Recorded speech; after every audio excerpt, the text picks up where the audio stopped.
Chair now recognizes the Chair of the full committee, the gentlelady from Washington, Mrs. Rodgers, for 5 minutes for her questions. Thank you, Mr. Chairman. I'd like to note that it was previously alleged that only reactionary Republicans are complaining about the bias at NPR. But with unanimous consent, I'd like to enter into the record Mr. Berliner's article. With unanimous consent, please. Without objection. I'm going to quote the article's opening paragraph, where Mr. Berliner describes his political views and background. Quote, "You know the stereotype of the NPR listener, an EV driving, wordy playing, tote bag carrying coastal elite. It doesn't precisely describe me, but it's not far off. I'm Sarah Lawrence educated, was raised by a lesbian peace activist mother. I drive a Suburban Subaru, and Spotify says my listening habits are most similar to people in Berkeley. I fit the NPR mold. I'll copy to that." That was the end quote.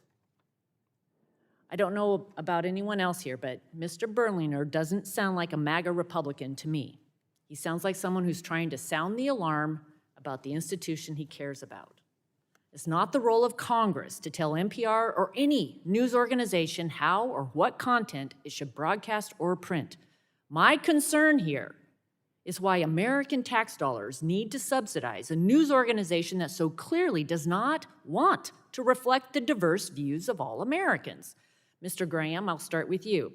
As you're aware, Mr. Berliner wrote this op-ed, and in it, quote, he says, by 2023, the picture was completely different.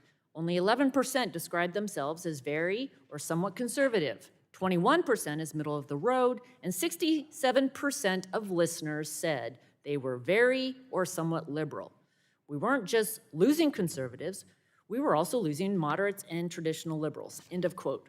Mr. Graham, I wanted you to speak some more. Build on your testimony about how NPR has changed over the years, and if you believe that it caters only to a select audience, and just what examples you might give from the past 5 years where you believe NPR has unfairly covered Republicans. Thank you. The idea that Uri Berliner said I counted 87 Democrats and 0 Republicans, to me, the 87 isn't what matters. It's the 0. Why isn't there 1? Why isn't there 2?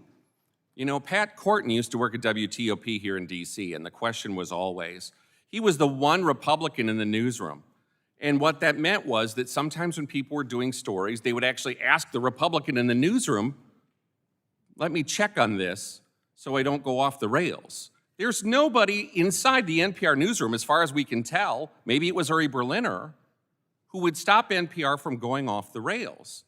You know, but what happens is, for example, White House reporter Tamara Keith at NPR goes on the PBS NewsHour. She says what's happening in the House is a reflection of a broader divide in the Republican Party, where there's maybe like 20% or 30% of Republicans who don't want to burn it all down. Does the Republicans here in the Congress think they want to burn it all down? That's part of the point. You know, you can say, well, I don't want to regulate the content, that's not my role.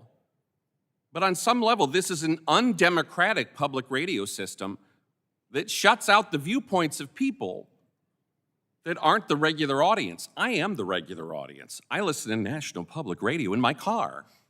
You know, I get upset listening to it. Then I go in and I write about it. I may be the weird guy that actually listens to NPR. But when you listen to it, it's very hard to describe it as objective. And I'm offended by the idea that by objecting to it, somehow I'm comparable to Putin. In a democracy, we should be able to say that the media doesn't serve us, that the media is basically kicking us in the keister. So, I mean, I think there should be a role in a public radio system to represent all the public. You can sit here and talk about how it does. I'll tell you it does not. It's not serving me. It's harming me. It's smearing me. And a lot of Republicans and conservatives feel that way. Thank you. I have more questions, and we have written a letter to the CEO of NPR, and we're going to look for those answers.